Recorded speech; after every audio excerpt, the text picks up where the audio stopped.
Hello and welcome back to Mind the Gap, making education work across the globe. We are kicking off with season 2 after a great year last year with tons of guests. I'm Tom Sherrington and this is Emma. Hello, Emma. Hello, lovely to be back with you, Tom. It's so nice to be back.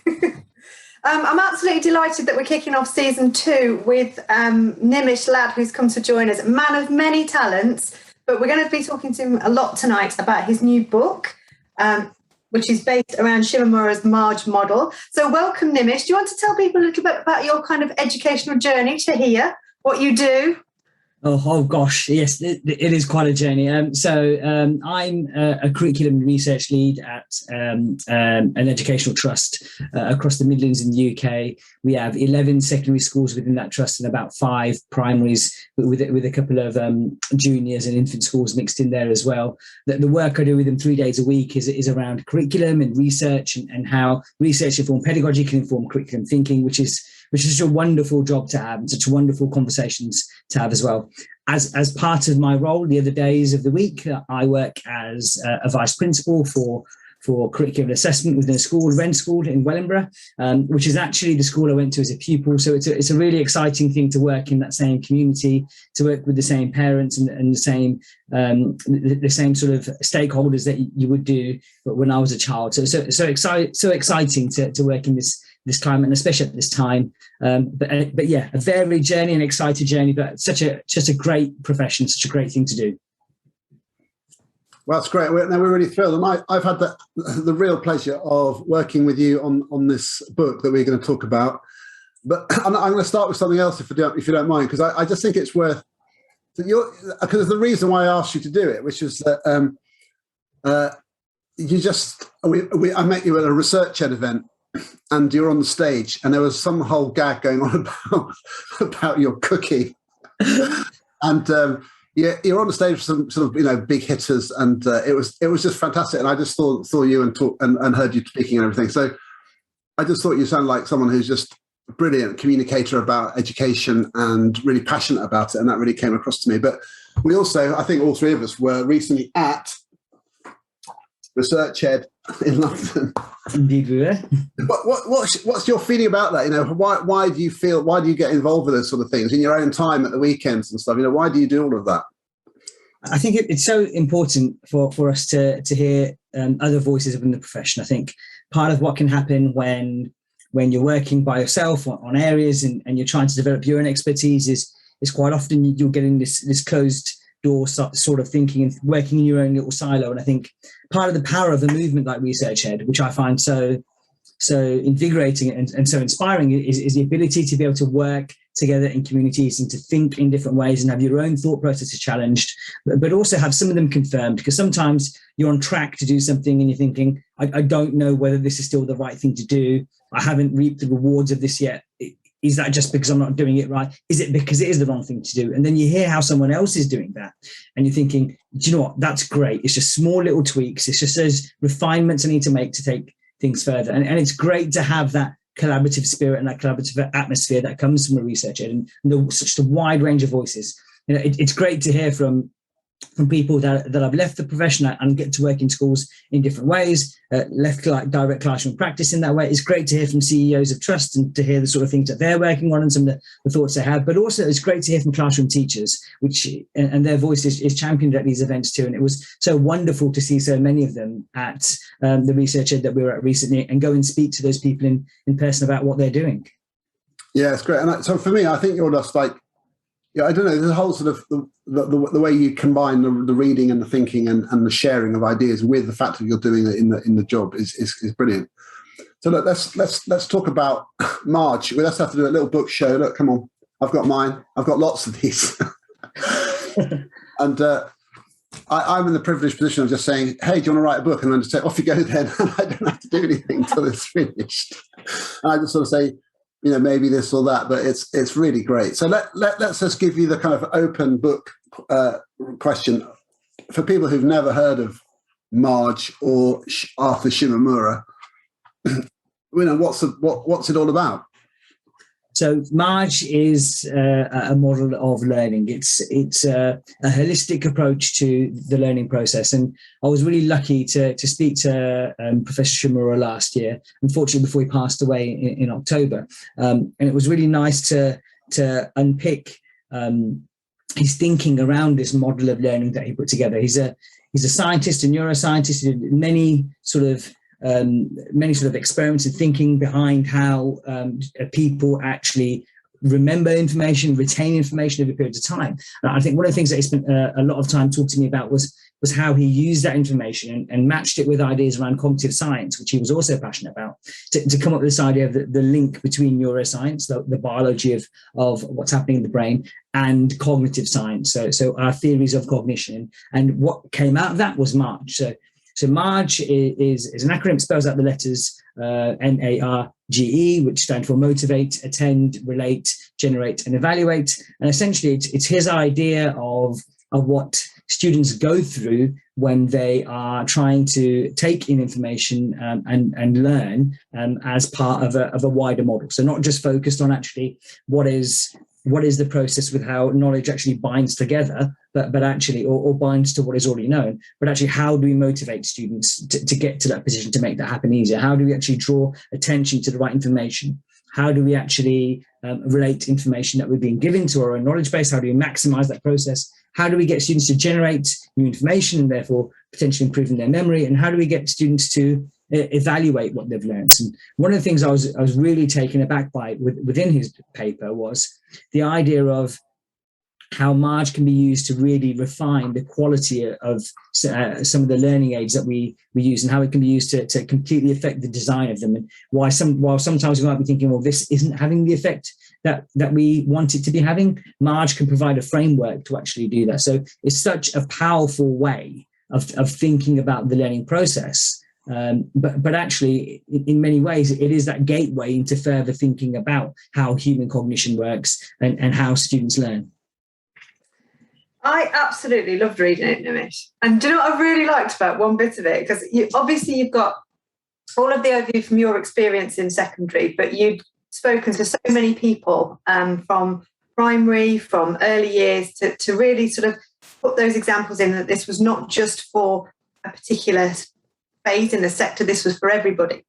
And I found it so useful reading all of the examples you put in there. But the thing that I really liked, when you're talking about when you used to think you were doing it right, but actually you were making it more confusing. Do you just want to talk about that bit there? Because I think it's so important that when you read a book, it doesn't necessarily just present everything that's right. Actually, this, from the practitioner's point of view, I thought I was doing it, but I wasn't.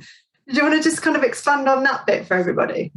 Yeah, I think it's such a powerful thing to do, because everybody, through every process they've done in life, will have those moments where they think they're doing something the right way, and then all of a sudden they'll start to unwind things and think, why in the world was I doing that? Why did I do this, then this, and this? Actually, I could bypass part of the process and do this. Actually, if I was teaching in this way, it would make it less confusing, or whatever it may be. One of the things that I really reflect on is the fact that teaching is a reflective practitioner, that we have to reflective profession. We have to reflect on what we've done. And that whole phrase that used to be bounced around when I was doing my PGCE and when I was an NQT in 2006 about being reflective practitioners. It's something that really resonated with me and actually resonates within this process. Because if we think about it, the whole point of the end part of this process about evaluating is, well, actually, are things doing what you expected them to do? Have you learned what you expected to learn? And actually, that's something that's really struck with me throughout my entire career. And whenever now I look back at, why certain things haven't gone as well as I'd wanted to do, be that a lesson or be that staff training, I always reflect on this model to make me think, well, actually, is it that some of the things I'm doing, I've over confused things, I've made them too elaborate? Is it that I haven't directed staff's attention to the right area, what I want them to pay attention to? Because it is such a fine balance between all these areas that we can actually, if we're not careful, overcomplicate something that in its very nature is a simplistic model. And yes, there's so much that sits behind it, but the starting point has to be simple, because if we go too deep into it, we're going to overcomplicate things. And I think that's why when I was writing that bit about how I took took students away from what I wanted them to actually learn about. I was focusing on some really explicit things that I wanted them to learn about, yet by trying to motivate them, I'd taken them away from that. I think that's such a powerful thing to consider when we're doing things like staff training, when we're doing things like having conversations with people. Sometimes it is, in computer science, they talk about this idea of abstraction, like really focusing on the key and cutting the fluff around it. And I think that's sometimes really, really important when we're trying to consider this idea of models of learning and what we're delivering within lessons. It's so interesting when you think about it in detail. I mean, I love the original Marge booklet. I mean, I think it's worth saying to people that, I think we both encountered it. I think this is one of my sort of favorite sort of Twitter sharing stories, really, which is that Shimamura published this free ebook, and you can just Google it, and it's just, you can read the whole thing. It's only about 50 pages. And then Dan Winningham, who obviously a cognitive scientist, knew about him and say, hey, everybody, Shimamura's just made this amazing book. And then Ollie Lovell, who even says, does a podcast, and then he does a sort of summary of stuff I've seen on Twitter recently. And he said, Dan Winningham just shared this free ebook, and none of us have heard of Shimamura at this point. And that's how I read it. So it's like, and then I just thought, oh my God, it's so great. Motivate, attend, relate, generate, evaluate. I've used it nearly every training session I've done since. It's such a useful frame. And how did you yourself come across? Was it similar type of discovery of Shimamura? Yeah, so I saw the tweets like bouncing around on Twitter. I saw a bit of, I think originally it would have been Dan Willingham's share, which is when I started to think, I'd read a lot of Dan Willingham's work, and I was thinking it'd be great to see the sort of stuff that he was sharing. And I think I picked it up on one of his shares, and I printed it out and I had it on the side, like to read. And I remember like one Christmas, I believe it was just sat there on the side. Everyone had fallen asleep after Christmas dinner or something like that. And I think I was just like, let me just see what's there. And it was downstairs on the coffee table and on our little shelf there. So I thought I'd pick it up and have a little flick through. And it just resonated with me instantly, so many parts of it. Things like why the model of a tour guide is such an important thing to consider when we are considering directing the attention of students. And it was the fact that resonated with me so much was earlier that year, I'd spoken to my staff about how actually when we deliver the curriculum, we should be thinking a bit like a tour guide model of it. How do we actually direct the attention of our students? How do we actually try to knit together that story in the way that a good tour guide does and therefore the narrative of what we're actually trying to teach students? And that was the piece that really resonated with me more than anything else. And so when I read that, I thought, this fits with my logic of what learning is all about, and the way that I want to approach curriculum. So it was a real moment of resonance for me that drew me to that paper. And then the more I read of it, the more I read around it, the more I went down the holes in terms of research papers that they're attached to, the more it made sense to me, definitely. And I've seen you deliver your session about curriculum as a tour guide as well. Yes. Way back at Sarah Mullins' book launch. And I don't know, Tom, whether you've seen one of Nimish's amazing tour guide spreadsheets. Have you ever seen one of these? No. Yeah. He genuinely lives his life as a tour guide.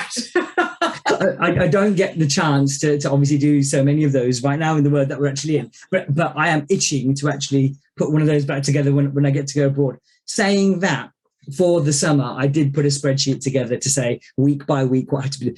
But it's the best way to plan, as we know, to make it really clear every week. You're beginning to relate. You organise the concepts. It's so interesting. I love how. I feel like I'm a sort of bystander watching ideas flow around, and I don't teach in my own lessons anymore. But I've had chats with Richard Kennett, who is a history specialist, and he has this brilliant thing. It's in our walkthroughs book of curriculum as it's going to be in the volume 3, which is sort of coming out next year.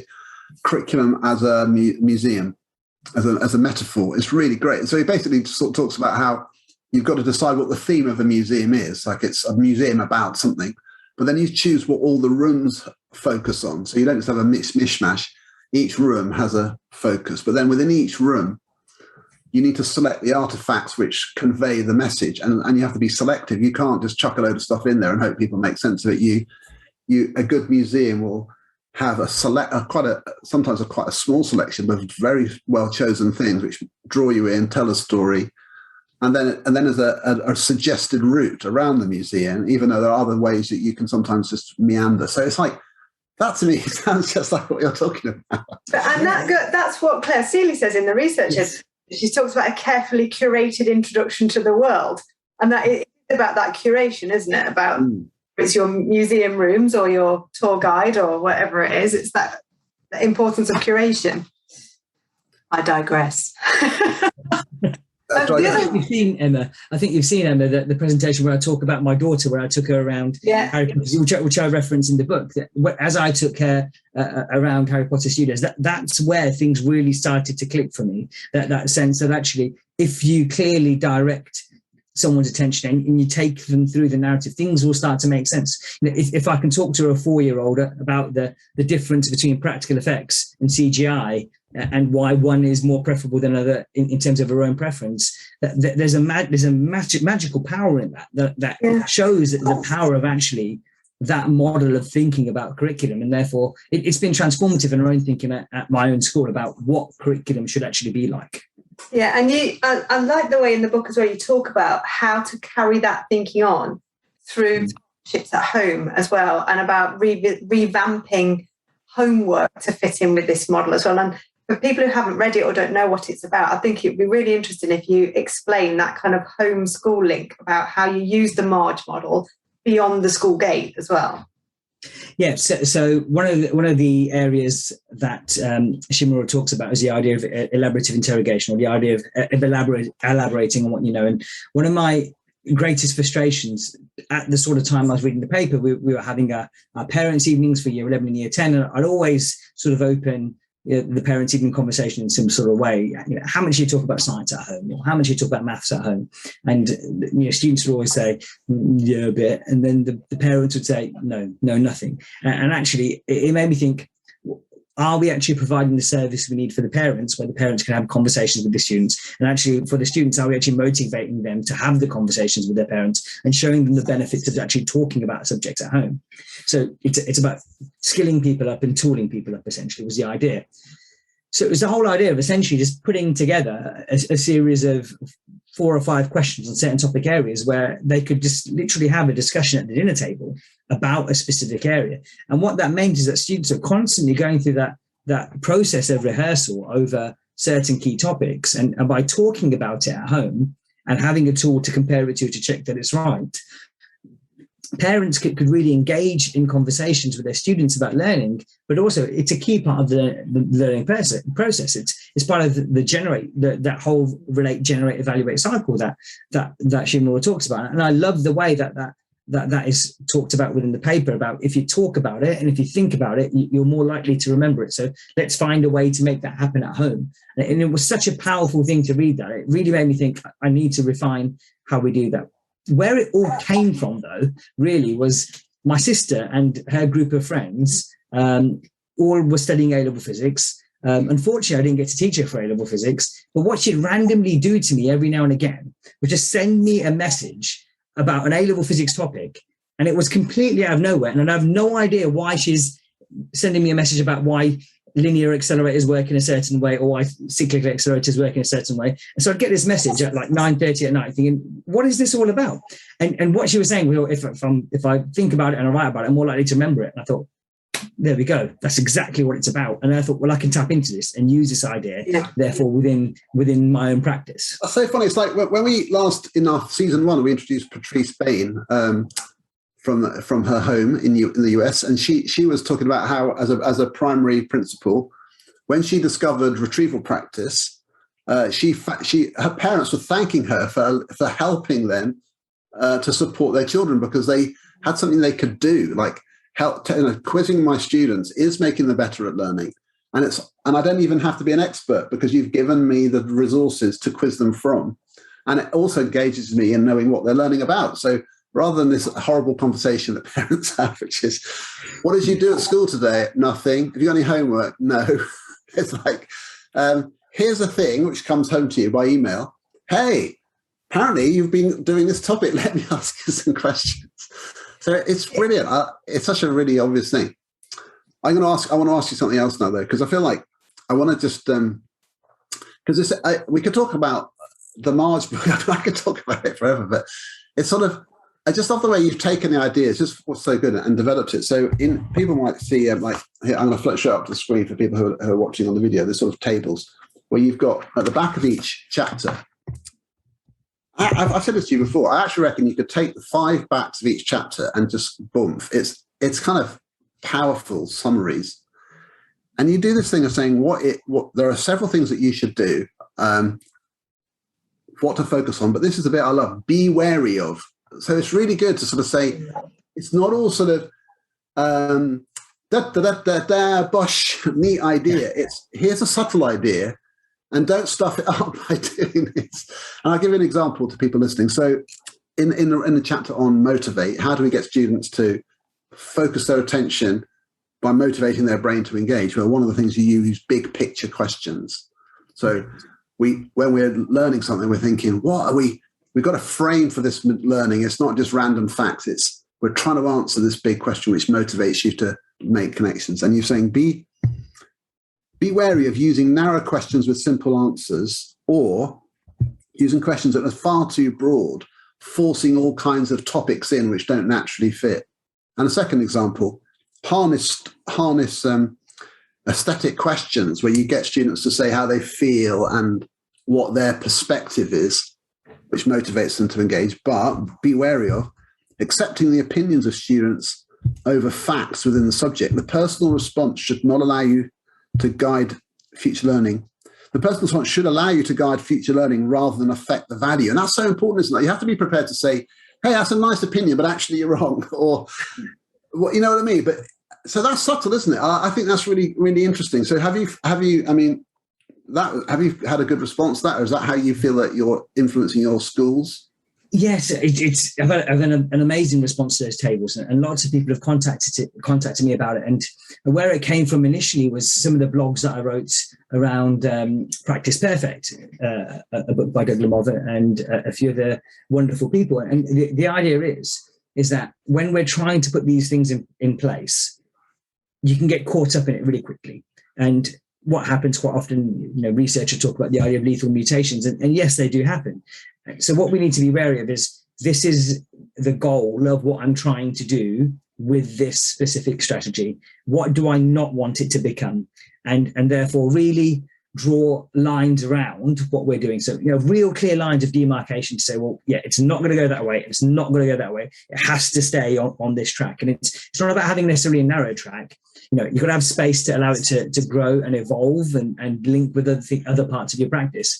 But it can't become something that it shouldn't be, and therefore become almost like this huge sap on workload that just sits in the background, this huge inefficient bit of your practice that you haven't realized has developed. So one of the things that I've spoken to some people about that I know that they're doing is they use that almost as a guide in like paired observation or observation trios, where they'll say, well, we're trying out this practice, that's this strategy that's in Nimish's book. When we go and see each other doing it, we need to make sure that it's not doing that. It's doing this part of it and not that part of it. And I think that's where it's become really useful for people, where it really makes sure that people are maintaining the direction and the momentum of what they're trying to do, and not drifting off in different directions. Yeah, that's really good. It's that use of non-examples to really refine it, isn't it? And we don't do that enough with our team. We do it when we're teaching. We will tell the children the non-examples, but we don't necessarily do it in our own practice. We don't sort of say, it is this, but it isn't that. And then we end up... It's really interesting, because actually I started doing that in my own communication with staff. So I'd say, like, I was writing this book during the return from COVID, when we came back in the June reopenings. And it was interesting because I thought, well, I'm sending out a schedule of like when I believe staff will be able to work certain days. And I know that there was lots of worry about stuff. And this is the point about something like using a non-example. Not only does it really make sure that you're delivering the information you want, but it also can lower anxiety very quickly. So when we were going through that process of reopening, I know that people were information about, what days they were going to work, what students would be in, what days certain students would be in, a risk assessment, everything else. So I made it really clear to people, well, all I want is information about can you work this day, because we need to get that sorted out first before we get onto the side of how many staff are going to be on site, and therefore what risk assessments need to put in place, and X, Y, and Z. So that affected how I wrote emails to staff. That affected that whole idea of using examples and non-examples and making things really clear. Not only affected my communication with staff, but also made it significantly better. And therefore, literally just dropped all anxiety out of stuff, and they felt like we were in control of the situation. So while it's really important in terms of communicating, it's also really important in terms of staff training. And actually, when we train staff to say, well, actually, this is what it says to be the effective way, and this is what could potentially take you in a different direction. So great. I mean, I was literally talking about that yesterday in one of my work in a place, college in England, where we've been trying to develop practice over a while, but you feel like we've been trying to sort of promote ideas, and then what's happening is that other things are creeping in which are not explicitly forbidden, but they're so why would someone not realize to do it? It's because it's not one of the things that we said people ought to do, but so we need to be clearer about things which are really, if you're doing this type of thing, a case in point, it would be 5 people making a group poster to me is like a no-no, because there's not enough thinking, there's not enough to do. And someone is always saying, has anyone got a red? Rather than saying, as in red pen, rather than what concepts am I trying to wrestle with in my schema building. But anyway, that's a whole other thing. But there's a filtering out why certain things are poor ideas and explaining them. I was doing some training the other day with a large group, and I was trying to explain something that sounded potentially like learning styles or VAC, but wasn't. And I actually had one member of the group whose job it was to keep saying, it's not learning styles, it's not VAC. And I would say, right, Debbie, what's your message? Just remind me, it's not learning styles, it's not VAC. Because it's that business about making sure that you nobody leaves with the wrong message, even though you've tried to convey the right one really, really well. Anyway, you were saying, Nimish, sorry. I wanted to mention something, if I can, about motivation, because I think it's such a theme, around that comes through in different ways. And I feel like, don't you feel like Marge does this really good thing of taking motivation out of the realm of sort of life goals and can I be bothered in that sense, but to being the fact that to motivate your brain to focus on a specific area of knowledge isn't something you can take for granted. And I think that's a massive insight. Like and you explain it super well, sort of, and then it links to the evaluate. So if I think I've done it or I know it, I'm not motivated to apply effort. But if the evaluation process tells me, oh gosh, no, I don't really know it, then I'm motivated to fill that knowledge gap. And it's that thing of your brain sort of does stuff you don't want it to. And I think that resonates. And you're sort of much more forgiving of children, aren't you? Because you think they're not sort of feckless and lazy. They're just human. It is hard to keep focused. I mean, don't you think that's a great reworking, the motivate? 100%, because there are two sides to motivating. And it's one of the things that we've been wrestling with at my school, where there's a whole idea of motivation that ties to habits and cues, and there's so much wonderful work in that area about, if you set the conditions up in a certain way and you make sure that the students have X happens and then Y happens, and then it leads to this process. That is one side of the motivational process, but the side that Shimamura discusses in huge detail is the whole idea of how, if students know why they're learning what they're learning, and if it has some sort of emotional resonance with them, and if it has this ability to almost make them think, oh gosh, what next, and if it has this almost inherent curiosity with it that makes you think, wow, that is exciting and interesting, students are willing to and therefore motivated to learn more. And I think that's what Shimamura really taps into in terms of the strategies that I tried to talk about. So where he talks about the idea of harnessing storytelling, one of the examples I've always talked about is like a real straightforward process that's got a lot of cause and effect in it, like the electric bell. So electricity flows through, so it becomes an electromagnet, so it pulls the arm over, etc., etc., etc. And when we use the idea of that there's a real storytelling mentality to this, students really want to know, well, oh, does that mean this? Or does that mean this? And therefore, not only are they sort of motivated to want to learn more, they'll start to go through that idea of the generate cycle, of always trying to generate their information for themselves and try to make predictions. And that shows how this isn't like a completely disconnected set of 5 principles. They are interwoven, and the 3 C's, as Shimamura mentions, like form a big part of that. So compare, contrast, and categorize. And I think what the motivation piece within Shimamura's work does, and within the book does, is show that actually the curriculum is a motivational tool, and our strategies for delivering the curriculum are motivational tools, as much as trying to get students into good habits are as well. So we can't just assume that habits will get to students in the way that we want to. Actually, the way we're delivering the curriculum and increasing I think that the phrase that Shimamura uses is expanding the spectrum of pleasure-seeking experiences and pushing ourselves into new learning situations. Say that again. I want to hear that again. Expanding.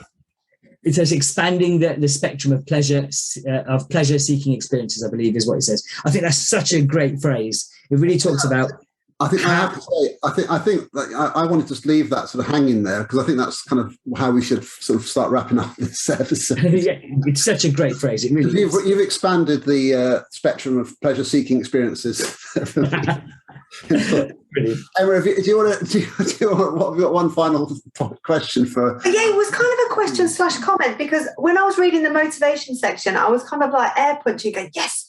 Because it really decoupled this idea of motivation and fun, that somehow the medium through which you teach needs to actually be whiz bang pop all the time, and it's like edutainment. But actually, it really kind of got to grips with the fact that the inherent interest in the content is what motivates and drives the children. You don't need to wrap it up in some kind of strange conflation with fun, and you can have great fun and be absorbed and engaged and thoroughly motivated by what you're doing through the content itself, not having to do the biscuit Stonehenge and the chocolate rocks. And Killjoy. I am the fun police, Emma Turner, fun police. Well, look, we're going to have to bring it to a close. Honestly, I tell you what, one day I'd love to have just a giant physics geek out with you, Nimish, talking about definitely. This. Fantastic. Definitely. I could see your eyes lighting up then. Exactly. Talking physics, you're like, woo! Physics. So I'm going to flash the book again. Honestly, I'm very proud to be even slightly connected to this book. It's brilliant. MARGE, Shimamura's model, MARGE, a model of learning in action by Nimish Lad. It's really great. And Nimish, it's brilliant to talk to you. You're so enthusiastic and effervescent in the way you share your ideas. It's wonderful. So thank you to you. Thanks, Emma. And thanks, everyone, joining us in this episode. Welcome back to Mind the Gap, making education work across the globe. Thank you very much, everyone.